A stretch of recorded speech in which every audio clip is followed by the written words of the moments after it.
Can I give you some job-related advice? You know, there are people who are professionals about telling you how to do well and advance in your career and so forth. I'm going to give you this advice, and I'm not even going to charge you anything for it.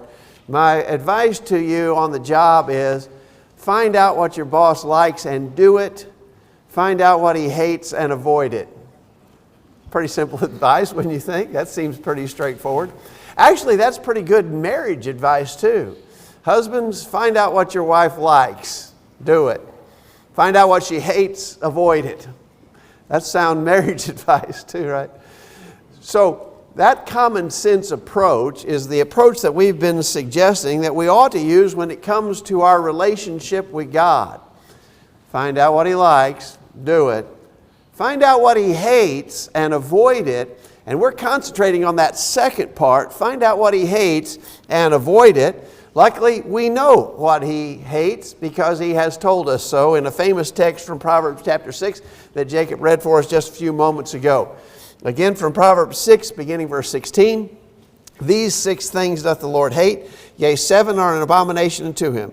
A proud look, a lying tongue, and hands that shed innocent blood, a heart that deviseth wicked imaginations, feet that be swift in running to mischief, a false witness that speaketh lies, and he that soweth discord among brethren.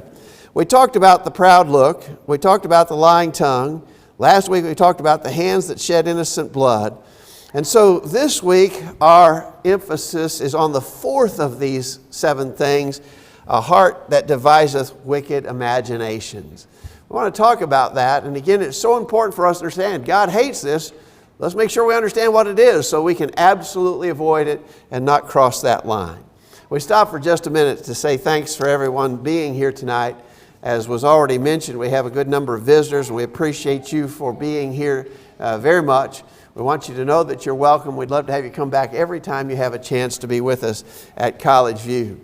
We think it's a real privilege and blessing to be able to assemble a second time on Sunday evening to come together for worship, to praise our God, to study from His Word, to encourage one another. Lots of places they're going away from Sunday night assemblies, and I believe that's absolutely a choice that they're at liberty to make. It's a congregational decision. But our consensus here at College View is that we cherish these extra times on Sunday evening and look forward to them, and we're glad that you make it a priority to be here on Sunday night. Let's talk about this fourth thing that God hates, a heart that deviseth wicked imaginations. First of all, let's just take that phrase apart. And we would emphasize that the heart here, of course, is the seat of intellect and emotion. I don't think anybody has any problem with that. Certainly we all know that this is not talking about our physical blood-pumping heart. That's not under consideration. We know so often in Scriptures, when the heart is mentioned, it's talking about this seat of intellect and emotion and all thinking. Jesus explained it this way in Matthew 22, verse 37. Jesus said to him, Thou shalt love the Lord thy God with all thy heart, and with all thy soul, and with all thy mind. He wasn't talking about this, the heart in our chest. That doesn't have anything to do with it, right? This is talking about the heart of a man, the seat of his emotions and intellect. In one other place, you know very well, Matthew 15, beginning verse 18, Jesus said, Those things which proceed out of the mouth come forth from the heart, and they defile the man. For out of the heart proceeds evil thoughts, murders, adulteries, fornications, thefts, false witness, blasphemies. These are the things that defile a man, but to eat with unwashed hands defileth not a man. Notice, out of the mouth, the things that come out of the mouth come from the heart. I think, I'm not great on anatomy, but I don't think that there's any physical connection between my heart and my mouth. Nothing from my heart here could come out of my mouth, but plenty from my heart here could come out of my mouth. And so obviously Jesus was talking about that kind of heart, and that's what this text is talking about. The word deviseth. So this is describing a heart that deviseth wicked imagination. Kind of an interesting word study here. The word deviseth is from a root that means to plow. Kind of odd. But if you stop to think about that, you think about the conscious, determined effort of a farmer when he's about to plant his crops. He does not go about this haphazardly. He calculates, he plans, he lays it out, he gets it all in order. These days, when we talk to our farmer friends, they tell us how very expensive it is to even put a crop in the ground. By the time that you do all the prep work for the soil, by the time you buy the seeds and put them in the ground, by the time you do a little bit of fertilizing, you're spending a ton of money. You're making an extreme investment. And so you don't go about that just by chance. You think about it. You plan. You calculate. You go about it very carefully. And so it's interesting that this word deviseth has some commonality to the root in its root to the idea of plowing. And I think that's the reason why. Well, in regards to this discussion, this is talking about a person who is carefully calculating how he can do evil. He's thinking about it. He's plotting. He's planning. In Proverbs chapter 6, verse 12 beginning, a worthless person, a wicked man, is the one who walks with a false mouth, who winks with his eyes, who signals with his feet, who points with his fingers, who with perversity in his heart deviseth evil continually. The kind of person that is being described here is a person who's always in that mindset. He's always thinking, what can I do? What's the next thing I can do? How could I get at this? How could I do that? And so he is continually devising evil. So again, we're talking about a heart that deviseth wicked imaginations. This is a modifier, right? And the modifier wicked comes from a root which means to pant. And that would denote strong exertion. You can imagine after you've done a very hard job, maybe if you've run a long distance, or maybe if you've done a lot of lifting and loading or anything like that, and you get out of breath from hard exertion, you're panting. Well, we understand that, right? It's interesting that this word wicked is of that root. And so this guy is not just planning evil things, he is putting forth a lot of effort in that direction. He's working hard at thinking up evil things that he can do. So this is pretty extreme. If you look at the words, this is a pretty extreme description of that sort of a thing. In the book of Ezekiel, we'll read many of the visions that Ezekiel had. And at one of those visions, the Lord said to Ezekiel, "Son of man, do you see what they are doing? The utterly detestable things the house of Israel is doing here?" I looked and I saw a hole in the wall. He said to me, "Son of man, now dig into the wall." So I dug into the wall and saw a doorway there. And he said to me, "Go in and see the wicked and detestable things that they are doing there." You almost get the idea from reading that there in the book of Ezekiel that even God himself is somewhat amazed at the evil that men can dream up to do. How hard they work at thinking up and doing evil things. And that's the description in our phrase tonight. A heart that deviseth wicked imaginations. And of course, that's a pretty easy one, right? Our imaginations are the things that go on in our head. The things that we think about, our thoughts, obviously. Now, we want to point out that even just to have evil thoughts is in itself sinful.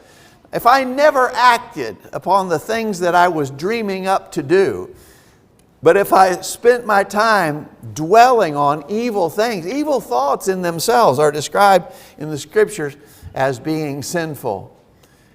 In Matthew chapter 5, the Sermon on the Mount, by the way, we just began this morning a study here in the auditorium class of the Sermon on the Mount.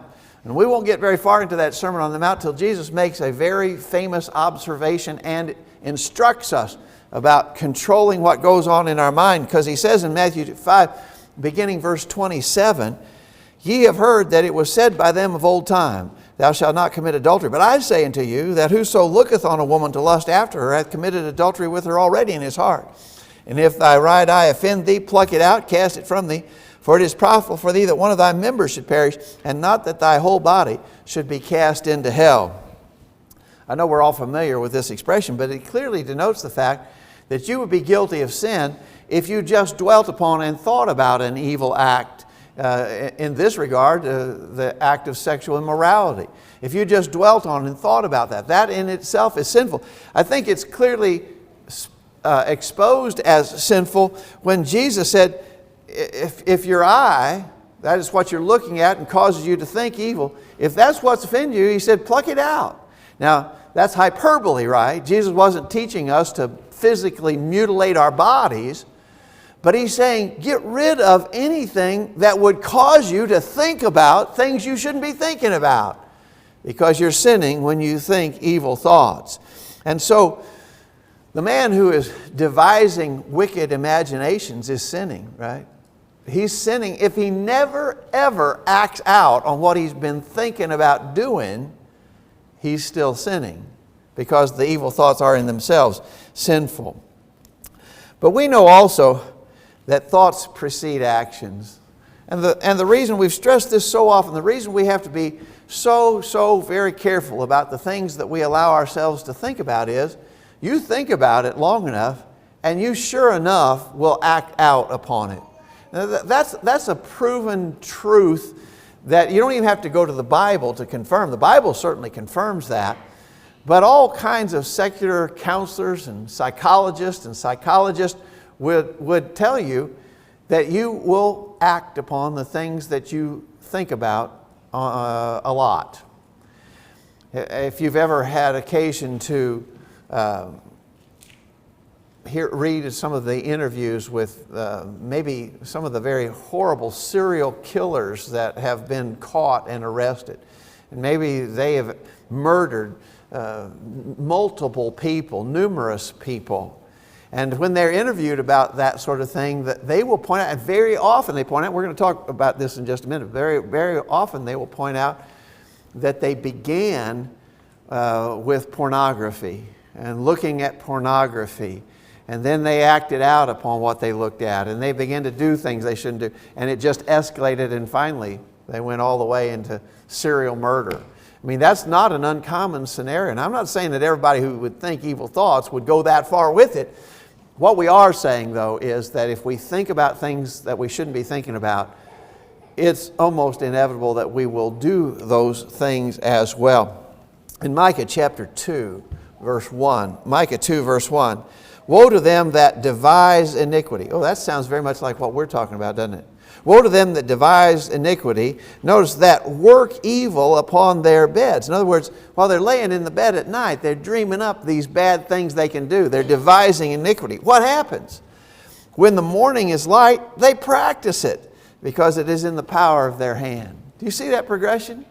That's exactly what we're talking about. If you spend time thinking about evil, you will ultimately do evil. And that's why it is so critical to control our thoughts. I don't know about you, but when I read this word, imaginations, I have to go back and think about how it was in the days of Noah. In the days of Noah, Genesis 6, verse 5, God saw that the wickedness of man was great in the earth. Notice that every imagination of the thoughts of his heart was only evil continually. They were continually thinking upon evil, and they were acting out upon it. And that, of course, brought God's great judgment in the worldwide flood in the days of Noah. So there's our phrase sort of disassembled part by part. We understand the heart. To devise means to plan. The word wicked would suggest intense effort toward the things that you think of in your heart. All right, I want to make a couple of specific applications. I believe that this has application to all kinds of things that may go wrong in our lives and sins that we may commit. But let me suggest a couple that the Bible definitely describes.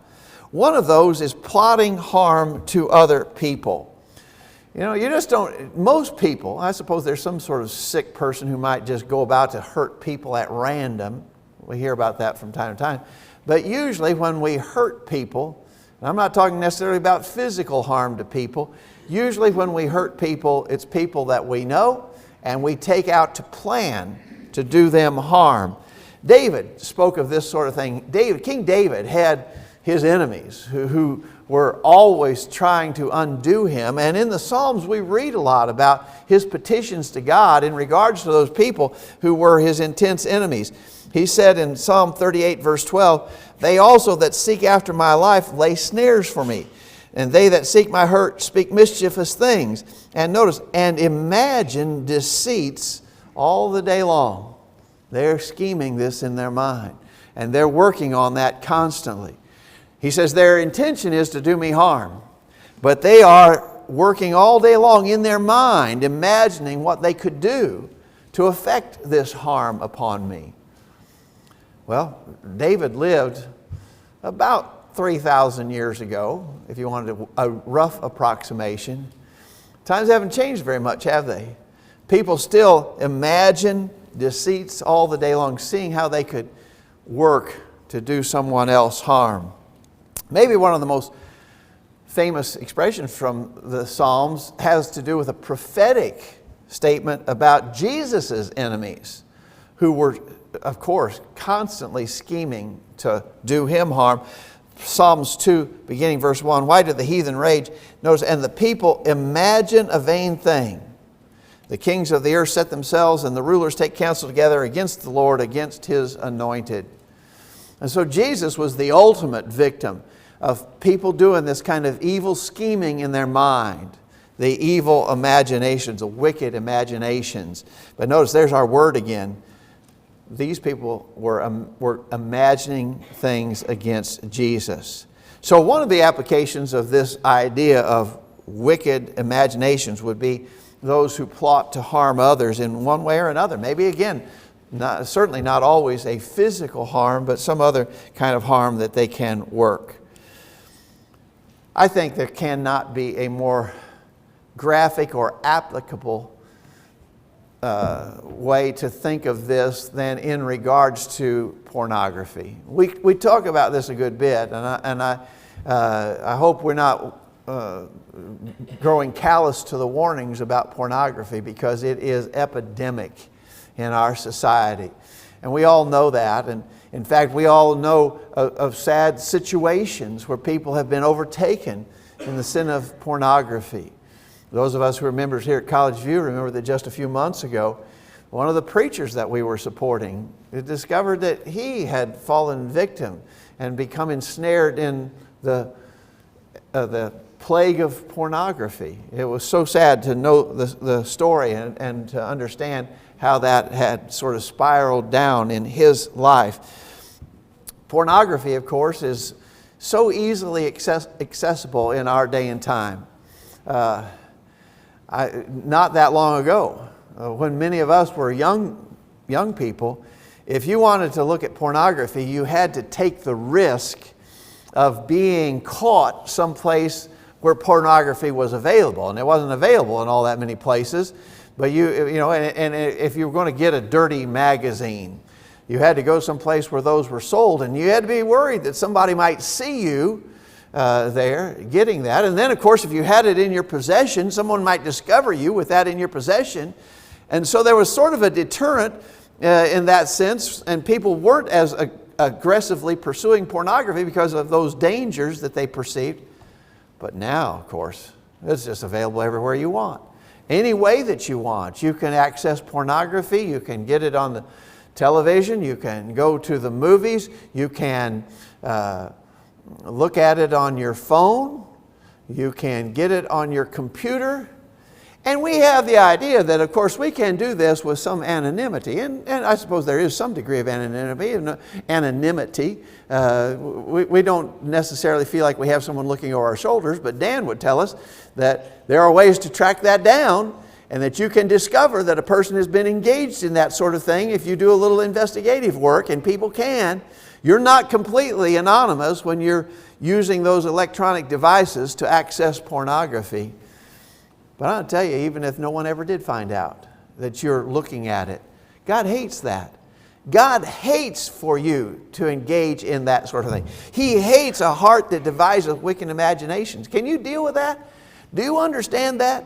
Do you understand that when you have that temptation to click on that link, to go to that website, to view those pictures, that you are doing something that your God in heaven hates. He hates that. You want to do that? Are you happy enough doing that? Doing what you know that God hates? Again, I don't think there would be a more pertinent application of this concept than in regards to the matter of pornography. In Psalm 101, verse 2, I will behave myself wisely. I will set no wicked thing before mine eyes. That's a pretty strong statement, isn't it? That's one of those statements that wouldn't be bad to print it out and stick it on the refrigerator. Or maybe even better yet, print it out and stick it on the monitor of your computer. I will set no wicked thing before mine eyes. Job said in Job 31, verse 1, I made a covenant with my eyes. Why then should I think upon a maid?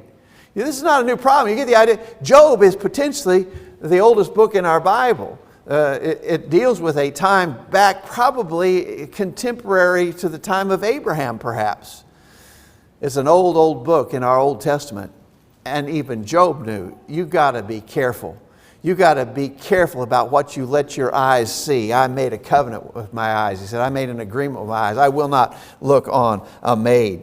And so pornography certainly is a great evil, and it definitely fits the description of our phrase here, a heart that deviseth wicked imaginations. What's the result? If we're not careful, and if we don't avoid this wicked imaginations, devising wicked imaginations, if we're not careful, what happens? Well, I think there are a lot of descriptives we could say. Sadness, brokenness, most importantly, separation from God. Look at Proverbs chapter 12, verse 20. Proverbs 12, verse 20 says, there is deceit in the hearts of those who plot evil. Okay, notice. That is what we're talking about, right? That's devising wicked imaginations. This would be a synonymous expression to plot evil. But joy for those who promote peace. Now there's a contrast. The reason I picked this verse is because there's a contrast there. There are people who plot evil, but joy is for those who promote peace. And so necessarily, logically, as you look at that verse, that would mean that those who are plotting evil are not enjoying joy, right? They plot evil. Joy is for somebody else. It's not for them. We want to have that joy in our hearts of faithful service to God, but we're not going to get that if we are devising wicked imaginations. In Psalm 62, verse 3, how long will ye imagine mischief? As a bowing wall shall ye be, and as a tottering fence. So there's our same concept, right? Imagining mischief, devising wicked imagination. That's the same concept, right? What's the outcome? Well, you'll be like a bowing wall. Gordon, building something, how you feel about it if you notice that your wall is bowing? You got trouble, don't you? Stay away. That's not a good thing. The bowing wall, the whole thing's going to fall down.